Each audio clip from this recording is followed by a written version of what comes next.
శ్రీ గురుభ్యో నమః. శ్రీ మహాగణపతి నమః. 5 జూలై నుండి 21 జూలై వరకు చంద్రమాను అనుసరించి గోచార రీత్యా యొక్క పక్షకాలం అంటే రాబోతున్నటువంటి అమావాస్య నుండి పౌర్ణమి వరకు ఈ యొక్క కుంభరాశి వారికి ఎలా ఉండబోతుంది అనేది చూద్దాం. 2 వారాల కాలం ఎలా ఉండబోతుంది అనేది చూద్దాం. ఇక 15 రోజుల కాలంలో పక్షకాలంలో ముఖ్యంగా మనం గమనించినట్లయితే రవి యొక్క అనుకూలత అనేది వీరికి 16వ తారీఖు నుండి బాగా కలిసి వచ్చే విధంగా ఉంది.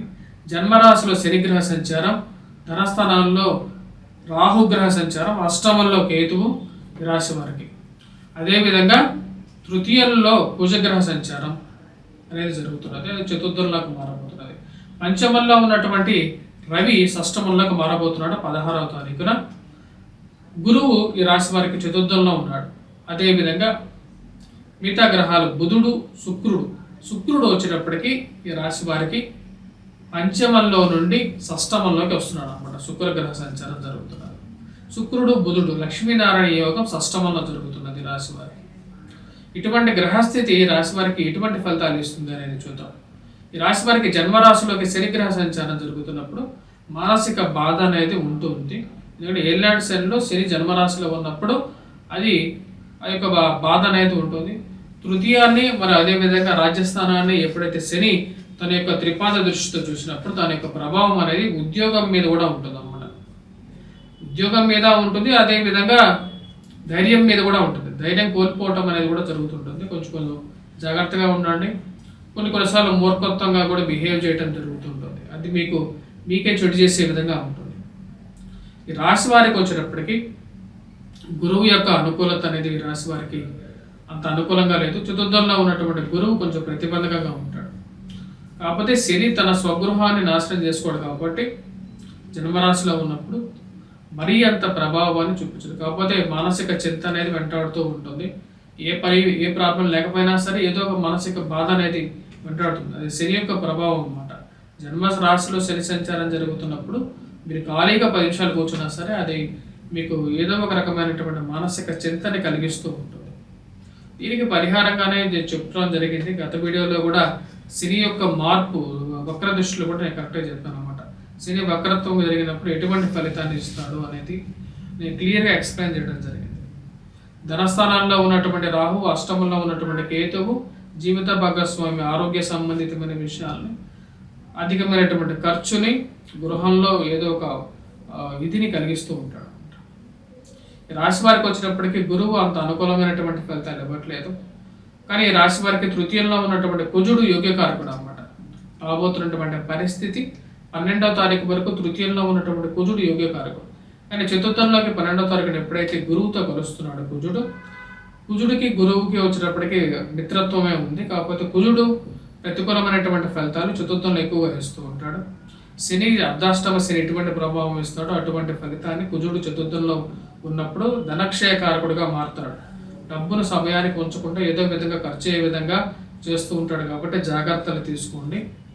ఈ రాశి వారికి వచ్చేటప్పటికి మనం గమనించినట్లయితే పంచమంలో ఉన్నటువంటి రవి యోగకారకుడు కాదు. కాకపోతే 16వ తారీఖు నుంచి వీరికి టైం అనేది మళ్ళీ బాగుంటుంది. కాకపోతే 12 నుంచి 16వ తారీఖు మధ్యలో ఉన్నటువంటి 4 రోజులు చాలా చాలా ముఖ్యం. ఆ టైంలో అధికమైనటువంటి ఇన్వెస్ట్మెంట్స్ అనేది చేయదు. ఈ 4 రోజులు జాగ్రత్తగా ఉండండి. ఎందుకంటే ఏదైనా ఒక ప్లానెట్ అయినా సరే గోచారంలో బాగున్నప్పుడు ఆ యొక్క గోచార రీత్యా అది యోగ్యాన్ని ఇస్తుంది. ఇప్పుడు ఈ రాశి వారికి 12వ తారీఖు వరకు కుజుడు యోగ్యకారకుడు, 16వ తారీఖు నుంచి రవి మంచి స్థానంలోకి వెళ్తున్నాడు. కాబట్టి ఆ టైంలో కొంచెం జాగ్రత్తగా ఉండండి. శుక్రుడు, బుధుడు కలిసి వీరికి షష్టమంలో అనుకూలమైనటువంటి స్థానంలో ఉన్నాడు. డబ్బు సమయానికి ఏదో విధంగా వచ్చి చేరుతుంటుందనే నమ్మకాన్ని ఇవ్వగలుగుతాడు అనమాట. బుధుడు, శుక్రుడు షష్టమంలో సంచారం చేస్తున్నారు. పంచమంలో ఉన్నటువంటి రవి షష్టమంలోకి ఎప్పుడైతే మారుతాడో ఇది అనుకూలమైనటువంటి ఫలితాన్ని ఈ రాశి వారికి రాగలుగుతుంది. అనుకూలమైనటువంటి ఫలితాలు పొందడం అనేది జరుగుతుంది. షష్టమంలోకి ఎప్పుడైతే రవి వస్తాడో సంఘంలో గౌరవము, గుర్తింపు ఉన్నటువంటి వారితో సయోధ్య అనేది ఏర్పడగలుగుతుంది. మరియు అదేవిధంగా ఇది విద్యార్థులకు కూడా అనుకూలమైనటువంటి ఫలితాలు ఇవ్వగలుగుతుంది. ఓవరాల్గా వచ్చేటప్పటికి దూర ప్రాంత ప్రయాణ సంబంధితమైన విషయాల్లో అనుకూలంగా ఉంటుంది. ప్రమోషన్స్, ఇంక్రిమెంట్స్, నూతన ఉద్యోగ ప్రయత్న సంబంధితమైన విషయాల్లోనూ సానుకూలత అనేది పొందగలుగుతారు. మీ యొక్క పై ఉన్నతాధికారుల యొక్క మన్ననలను పొందగలుగుతారు.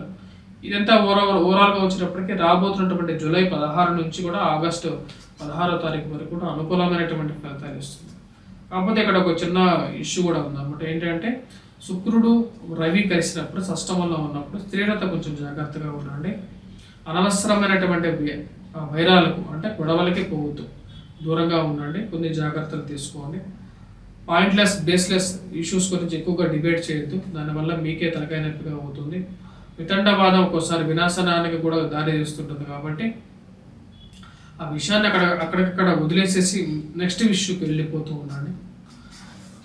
మీకు జాతక రీత్యా వచ్చినప్పటికీ జన్మరాశిలో సంచారం చేస్తున్నటువంటి శనికి సప్తమ దృష్టి, అష్టమ దృష్టి, తృతీయ దృష్టి, రాజస్థానంలో దృష్టి ఉంటుంది. కాబట్టి వైవాహిక జీవితంలో మనస్పర్ధలు అనేది ఉంటుంది, మానసిక చింతన అనేది ఉంటుంది, అదేవిధంగా అధికమైనటువంటి కష్టం అనేది కూడా ఉంటుంది.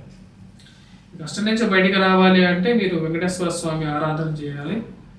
ప్రతి శనివారం నాన్ వెజిటేరియన్ డ్రింక్స్కి దూరంగా ఉండాలి. ఇవన్నీ చేయగలిగితే సానుకూలంగా ఉంటుంది. ఈ రాశి వారికి మనం గమనించినట్లయితే ఓవరాల్గా బాగానే ఉంది. మొదటి వారంలో కొంచెం సామాన్యమైనటువంటి ఫలితాలు ఉన్నప్పటికీ కూడా రెండో వారంలో కూడా కొంచెం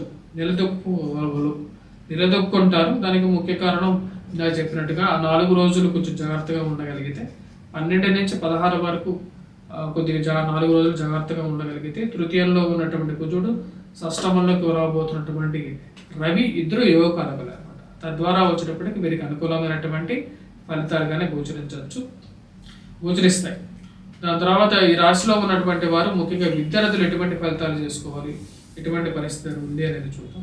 విద్యార్థులకు వచ్చేటప్పటికి అనుకూలమైనటువంటి కాలంగానే చెప్పవచ్చు. కానీ గురుగ్రహ అనుకూలత అనేది తక్కువగా ఉంది రాశి వారికి. ఇరుగు పొరుగు సఖ్యత విషయంలో జాగ్రత్తగా ఉండాలి. కుటుంబంలో అన్యోన్యత అనేది పెంపొందించుకోవాలి. అందరూ కలిసి ఒకటే మాట మీద ఉండేటట్టుగా చేసుకోవాలి.